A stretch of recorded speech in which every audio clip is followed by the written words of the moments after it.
Fala, meus queridos, tudo bem com vocês? Como passaram esse final de semana? Um final de semana tenebroso aí pro futebol brasileiro, então você fica ligado aqui no vídeo que, bom, você vai saber o que tem de tenebroso no futebol brasileiro, mas pela thumbnail você deve ter, né, descoberto aí alguma coisinha sobre esse vídeo, mas fica aqui até o final, se inscreve, curte, comenta, compartilha com seus amigos. Se é uma honra receber você aqui na Rede Contador, o canal que eu trago análise dos principais jogos das principais equipes do futebol brasileiro, sempre, né, no pós-rodada, ou seja, segunda ou na sexta-feira, e na sexta-feira a gente traz análise, eu, na verdade, trago análise para vocês aqui no canal. Bom, vamos conversar então sobre, né, os estaduais do final de semana, que começaram mais fisicamente no sábado, né, com o empate, né, e aí eu acho que já deu uma boa expectativa, uma boa prévia do que viria para o final de semana, que foi um final de semana com muitos empates, né? A gente teve 16 jogos e 7 empates, né? Sendo que 4 foram em 0-0. Chegamos talvez naquele momento dos estaduais onde o cansaço já fala um pouco mais alto, o preparo físico já não é mais o mesmo, e também na reta final, né? Então algumas equipes ali já vão rumando para o final dos estaduais.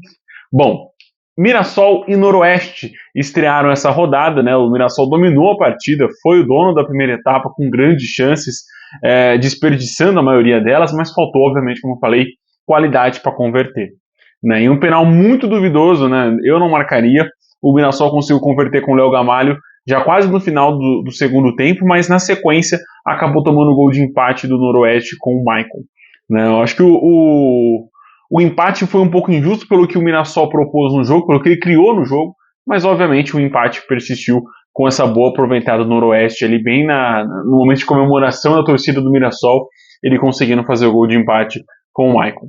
Também no sábado tivemos o primeiro 0-0 que a gente vai falar aqui no canal, entre Fluminense e Flamengo. Né, o jogo foi bem sonolento, de poucas chances, a maioria delas do Flamengo, né? O Flamengo teve mais chances do que o Fluminense na partida, mas não foram grandes chances e nem tão bem aproveitadas assim.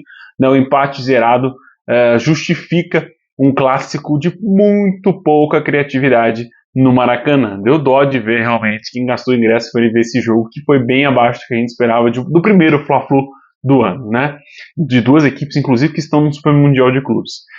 Clássico que não faltou emoção foi Fortaleza e Ceará, né, que estreou também o Castelão na temporada 2025. Esse jogo foi bem movimentado, com o Ceará abrindo 2 gols em menos de 30 minutos, né, com o Lucas Mugni, aliás, um golaço do Lucas Mugni, tem um baita de um talento para bater falta, pena que o físico também não colabora, mas é um baita no meio campista, e o Pedro Henrique, né, que veio do Corinthians, está fazendo o gol, a reveria ali pelo Ceará, né, o artilheiro da equipe nessa temporada, e aí o Lucero descontou na reta final de pênalti, né, mas o Ceará realmente pavimentou uma excelente vitória logo no primeiro tempo e só foi controlando na segunda etapa um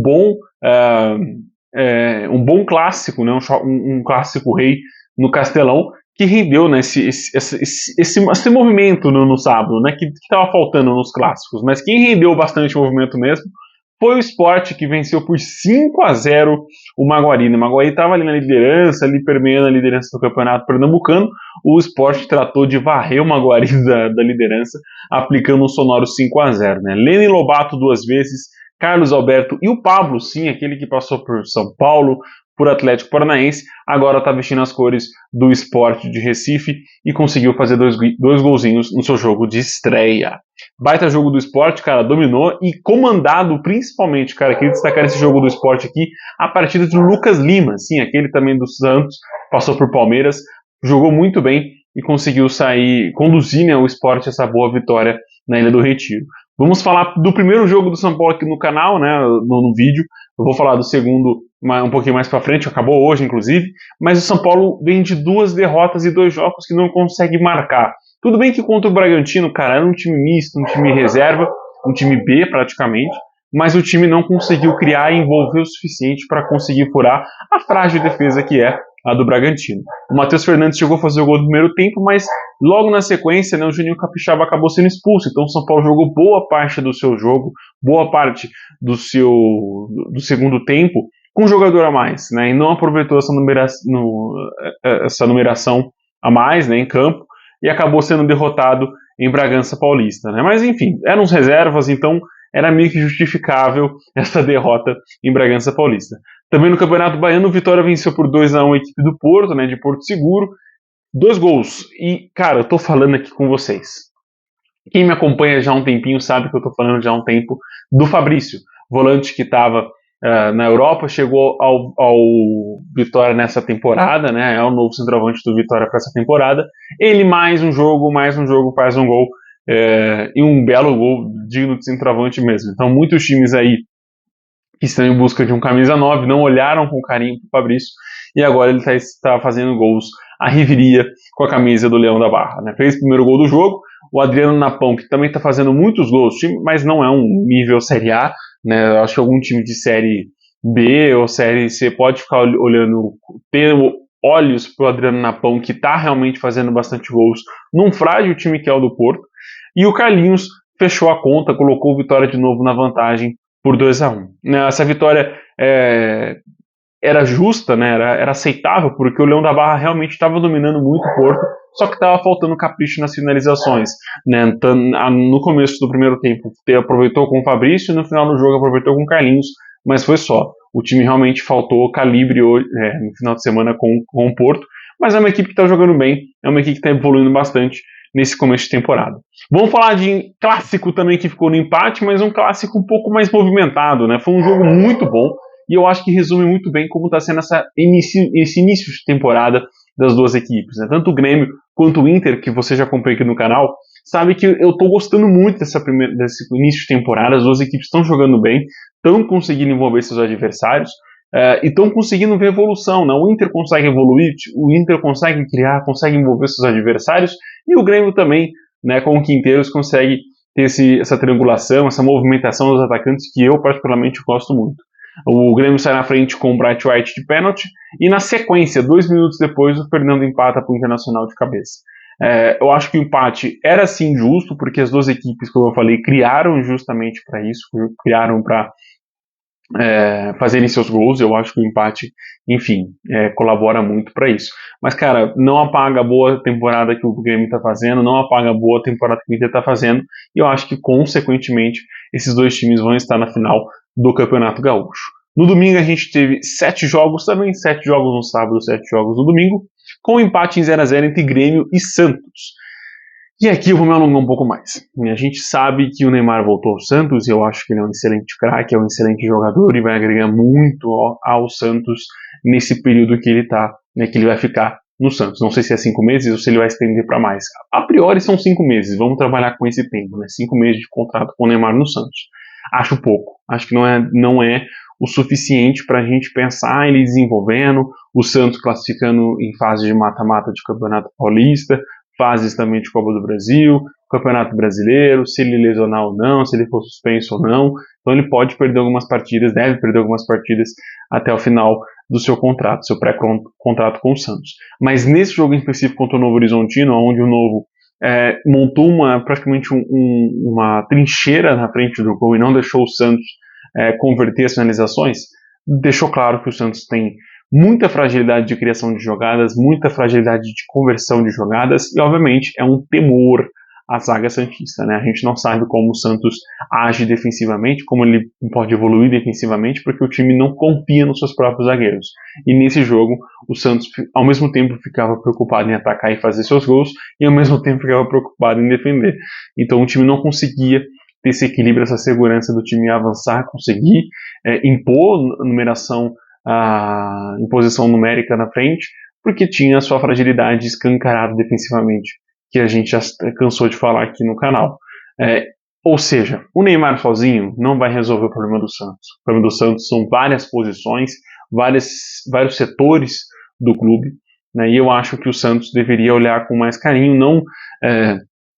Eu nem acho que o Santos ficar na fase de grupo seria um vexame, tá? Eu acho que o Santos está passando por um ano de reestruturação, o Neymar é essa primeira chave, é esse primeiro passo para essa reestruturação, só que outros jogadores, como eu falei, tem que vir, tem que agregar a equipe santista nessa temporada, senão o Santos vai realmente ficar com uma Ferrari estacionada numa garagem de um barraco, cara, porque de pau a pique, assim, porque não faz sentido ter o Neymar, você não tem quem joga junto com o Neymar, quem evolui junto com o Neymar, quem defende pelo Neymar, quem constrói pelo Neymar também, né? Eu particularmente não gosto do Neymar como um 10 mesmo, como meia, gosto dele mais próximo do gol, mas enfim, né, essa é a nova posição do nosso craque, né, mas não é um Santos que vai se resolver sozinho com o Neymar, ou seja, aspas para vocês, o Neymar sozinho não resolve os problemas do Santos. O Neymar não vai resolver os problemas do Santos sozinho. No domingo, o Botafogo com o time reserva também perdeu para o Madureira por 2-0 e se complicou um pouco na classificação, né? O Madureira encostou no Botafogo na questão de pontuação, o Botafogo tem 13 pontos, o Madureira tem 12. E nesse meio de semana, o Botafogo enfrenta o Flamengo, então talvez o Botafogo descolhe um pouquinho da zona de classificação para as semifinais do Campeonato Carioca. Assim, Botafogo e Fluminense evoluíram um pouco do que a gente fala de Campeonato Carioca, né? Vasco e Flamengo estão mais confortáveis na zona de classificação, mas os times pequenos estão incomodando mais essa atual edição, estão chegando mais próximo, estão roubando posições, muito pelo começo com o time reservas, né, com times alternativos, que acabou custando, obviamente, algumas pontuações necessárias para os times se classificarem. Nesse jogo em específico, né, o Botafogo até jogou bem abaixo do que a gente estava esperando, né, acabando tomando um gol no primeiro tempo, outro gol no segundo tempo, jogando bem abaixo do que a gente esperava, né, e vai ficando mais difícil, obviamente, a classificação para a próxima fase. Vagninho e Cauã Coutinho fizeram os gols do tricolor suburbano. No domingo também tivemos o clássico entre Cruzeiro e Galo, né, o Atlético Mineiro, onde o Galo foi melhor, venceu por 2-0, 2 gols do Hulk e os 2 gols no segundo tempo. Foi um jogo muito tenso, né, com a expulsão do Gabigol, justa. Para mim, não há discussão na expulsão do Gabigol, ele foi realmente juvenil, assim como o Yuri Alberto foi no meio de semana contra o Palmeiras. Ele voltou, o Gabigol volta a ser juvenil agora nesse final de semana, né? Foi uma coisa assim absurda, e eu acho que a torcida do Cruzeiro deveria criticá-lo mais por conta dessa decisão. Imagina se há uma final, se há algo nesse sentido, né? Tudo bem que não valia nada, era apenas um clássico, mas era o grande clássico. Ninguém tinha vencido esse clássico depois das contratações do Cruzeiro e das perdas, boas perdas do Galo nessa temporada, né? O Galo perdeu Paulinho, perdeu boas peças, perdeu Bataglia, e o Cruzeiro se reforçou absolutamente bem, mas o time não consegue vencer o Galo, né? Empatou na Florida Cup e agora perde no Mineirão por 2-0, 2 belíssimos gols do Hulk. Mas foi uma vitória excelente, cara. Falando pro lado do Atlético, o Atlético jogou muito bem, dominou muito bem o Cruzeiro, né? Depois da expulsão do Gabigol, jogou muito bem mesmo. Gostei muito do jogo do Galo. Foi um jogo que deu para ver evolução de sintonia entre os atacantes, no modo de criação de jogadas, de achar o Hulk dentro da área. Gostei muito do que vi do Atlético nesse jogo contra o Cruzeiro, que foi o grande primeiro teste da equipe na temporada. O Bahia também venceu por 6-0 Colo-Colo, né, e praticamente caminha sua classificação, né, já está bem assegurado de classificar para a próxima fase. Canu 2 vezes, Luciano Rodrigues 3 vezes e William José fizeram os gols do Esquadrão de Aço. Vale ressaltar que o Galo depende no último jogo golear, né, ele tem que golear no último jogo o Praia de Itabirito para conseguir classificar para a próxima fase, porque ele tem a pontuação igual com o Vila Nova. Então vai ser Vila Nova? Não, com a Tombense. Então vai ser um jogo muito interessante para a gente acompanhar do Atlético contra o Cruzeiro. Bom, vamos falar então do Campeonato Baiano. O Bahia dominou o Colo-Colo, como eu estava falando, né? Foi um 6-0 sonoro, 6-0, né? Um passeio realmente do Esquadrão de Aço em cima do Colo-Colo, do começo ao fim do jogo. Se você pegar os gols, com 15 minutos de jogo já estava 3-0, 2 gols do Luciano. Aí saíram mais 3 gols no segundo tempo, sendo que os 2 últimos gols saíram quase nos acréscimos da partida. Então o Bahia joga muito bem, é um time que está jogando muito bem, assim como a maioria dos times nordestinos, né, cara? É difícil você selecionar algum que não está jogando tão bem. O Sport tem seus momentos, o Vitória, o Ceará, o Fortaleza, o Bahia. O problema realmente está na parte de baixo do mapa, quando a gente vai falar de times do Sudeste, time de Minas, time do Rio de Janeiro, que ainda não desempenharam o futebol que a gente espera na temporada.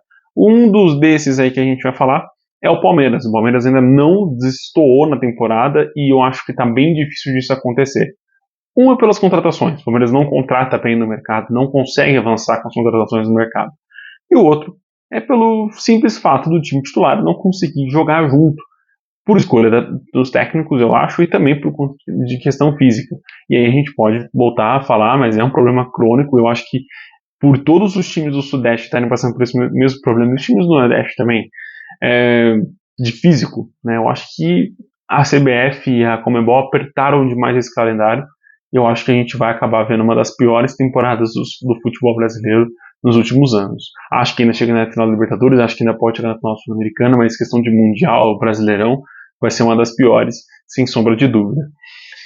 O Palmeiras, como eu estava falando, não está jogando bem. Nesse final de semana, no domingo, entrou também com um time alternativo no Mané Garrincha em Brasília e empatou com o Água Santa em 1-1. O Palmeiras enfrentou o Lanterna no Campeonato Paulista até então e saiu de campo com um empate amargadíssimo de 1-1. Faz o primeiro gol do jogo, né, com o Flaco Lopes aos 3 minutos do primeiro tempo, numa falha da zaga da Água Santa. E daí em diante, foi um bombardeio do Verdão que parou numa ótima atuação do goleiro do Água Santa. Né? Fica no 1-1, é um jogo ruim, é um jogo que o Palmeiras não jogou bem, mais um jogo abaixo da equipe comandada pelo Abel Ferreira. Eu não consigo ver uma evolução prévia. Eu acho que o time titular do Palmeiras realmente joga muita bola. É o time que goleou o Guarani, por exemplo, é o time que ganhou do Santos. Então a gente não pode descartar, né? Mas fica um pouco mais complicado do Verdão avançar para a próxima fase, porque depende de tropeços de Ponte Preta e São Bernardo, e o Palmeiras ainda tem São Paulo para enfrentar nesses últimos jogos, né, no Allianz Parque. Então o Verdão não está conseguindo jogar bem nos seus jogos contra os times da elite do futebol brasileiro, questão do Corinthians e do Santos, por exemplo. O Santos, o Palmeiras sofreu um pouco para conseguir a virada, contra o Bragantino não conseguiu sair do zero do placar, e vai enfrentar o Mirassol também na última rodada. Então o Palmeiras tem 2 jogos ainda com times da Série A, de 2 grandes testes, né? Porque o Verdão agora precisa vencer a maioria desses jogos para conseguir pensar em classificação para a próxima fase. Mais um jogo abaixo, mais um jogo ruim do Abel, e aí entre Estevão, que não consegue arrumar nada, entre outros jogadores que não conseguem evoluir muito na parte ofensiva, né? O Verdão está realmente numa temporada muito tenebrosa até o Mundial de Clubes. O Juventude, que não tem nada a ver com isso, e assim como o Inter e Grêmio se juntam aos um dos melhores times da Série A, eu consigo apontar para os times gaúchos e dizer que eles são realmente o melhor futebol do país, está concentrado nesse estado. No Nordeste ele está espalhado em outros estados, mas em um estado só, o Rio Grande do Sul, destoa, porque os 3 estão conseguindo jogar bem, os 3 estão conseguindo evoluir bem em seus jogos, o Juventude jogando muito bem em casa, e venceu o São José por 3-1. Abner, Jean Carlos Nozes fizeram os gols do Jaconeiro, e o Giovanni Gomes descontou para o São José. Baita jogo. Dos paulistas, o time que está melhor se destacando é o Corinthians. É o time com a melhor pontuação no Campeonato Paulista, é o time que ganha mais jogos no Campeonato Paulista, o time que está sendo mais difícil de ser batido no Campeonato Paulista, mesmo com um futebol bem, bem modesto nessa atual temporada, né? O Corinthians não consegue, não é um grande time, não vai ser um grande time na temporada. Eu acho que no Campeonato Paulista é um dos favoritos para ser campeão paulista. Eu acho que é favorito junto com o São Paulo para chegar na final. E ali eu acho que realmente consegue ser campeão, justamente pelo segundo jogo ser na Neoquímica Arena, né? Pensando que vão manter essa zona de classificação, nessa Corinthians com a melhor campanha.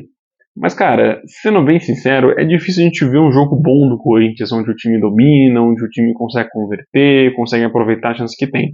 Nesse jogo contra o São Bernardo, levou algum susto do São Bernardo, que é um bom time também, é um baita de um time muito bem preparado, né? E o Corinthians também foi com as reservas. Isso vale ser ressaltado, e foi com as reservas e venceu. Viu, Abel? Foi com as reservas em casa e conseguiu uma boa vitória em cima do excelente time que é o time do São Bernardo. Tudo bem também que os gols foram todos nos acréscimos do segundo tempo, numa baita vitória suada, né, bem corintiana, diga-se de passagem. Mas, enfim, conseguiu dominar muito bem o São Bernardo no primeiro tempo, quase não levou susto, mas ainda assim o São Bernardo foi perigoso, conseguiu levar alguns sustinhos, e na etapa final o ritmo caiu um pouco do jogo, né, o ritmo ficou um pouco mais lento, ficou de poucas chances, e o Corinthians conseguiu levar esse perigo, conseguiu converter suas chances ali nos acréscimos da partida. Bom jogo do Corinthians, apesar de muito protocolar. Não é um time que encanta, como eu falo dos times do Sul, dos times do Nordeste, mas é um time difícil de ser batido, é um time que joga bem, é um time que, dentro do seu estado, é um dos favoritos para ser campeão do Campeonato Paulista, né? É um time que domina a questão de títulos de Campeonato Paulista. Hoje, na segunda-feira, tivemos 2 jogos, os 2 jogos terminaram em 0-0. Não vou me prolongar muito, porque foram 2 jogos bem abaixo do que eu estava esperando. No jogo de Sampaio Corrêa e Vasco, por exemplo, do Campeonato Carioca, foi um jogo muito truncado, com muitas faltas, muito picotado pela arbitragem. Não que a arbitragem errou, mas eu acho que pode dar continuidade a alguns lances, sabe? Tipo, não precisa ficar parando o tempo todo para marcar falta. Mas quando esse empate 0-0, um empate amargo para os dois, qualquer vitória, tanto de Sampaio quanto de Vasco, colocariam os times na vice-liderança do Campeonato Carioca e daria mais conforto, no caso do Vasco, para os dois clássicos que vai disputar agora na reta final contra Fluminense e Flamengo. No Campeonato Paulista, o São Paulo empatou, e aí curiosidade, né? O São Paulo perdeu com um a mais para o Bragantino e agora empatou com um a mais com a Inter de Limeira em 0-0, não conseguindo aproveitar. O São Paulo não tem criatividade, o São Paulo não tem triangulação, o São Paulo não tem entrosamento entre os seus homens de frente. Tem vontade, o São Paulo tem muita vontade, isso a gente consegue ver dentro de campo, o time quer realmente conseguir criar, quer conseguir fazer gols, mas é um time que não tem tática, não consegue ter evolução tática nesse começo de temporada. Então, ainda fica atrás do Corinthians por conta desse sentido, né, de não ter uma tática pré-definida, não conseguir ter essa triangulação, esse envolvimento entre as peças da frente. A Inter, cara, depois da expulsão só se segurou, coisa que já estava fazendo no primeiro tempo, e no segundo tempo realmente se segurou atrás e conseguiu esse bom empate fora de casa, né? A Inter provavelmente vai ser um dos times que vai brigar para não cair no Campeonato Paulista, mas o São Paulo realmente deixou de conquistar pontinhos, não que isso vá fazer falta para o São Paulo no seu grupo, que está líder ainda, acho que com 14 pontos, o segundo tem 11. Mas é um pontinho que você perde, o São Paulo não tem evolução, como eu falei, de futebol, o São Paulo está com futebol estagnado desde o ano passado, não consegue evoluir. Enfim, né, não consigo esperar grandes coisas do São Paulo também nessa temporada, por conta desse futebolzinho que o time está apresentando, né? No nervosismo, no ápice do nervosismo, não consegui nem sequer chutar de fora da área, né? Virou chuveirinho, virou um show de decisões erradas no último terço do gramado. Empate no placar, empate no final de semana inteiro praticamente, mas fica aqui, não deixe esse empate persistir com você, meu querido. Se você chegou até aqui e não deu like, pô, deixa esse like, tá ajudando mais aí na moralzinha. Vou tentar fazer o vídeo no meio de semana, é difícil, porque eu preciso reunir notícias e tal para fazer um vídeo com vocês. Talvez eu pegue uma só e converse com vocês aqui no vídeo. E a análise chegar na sexta-feira. Fechou? Fiquem com Deus. Até o próximo vídeo. Tchau, tchau.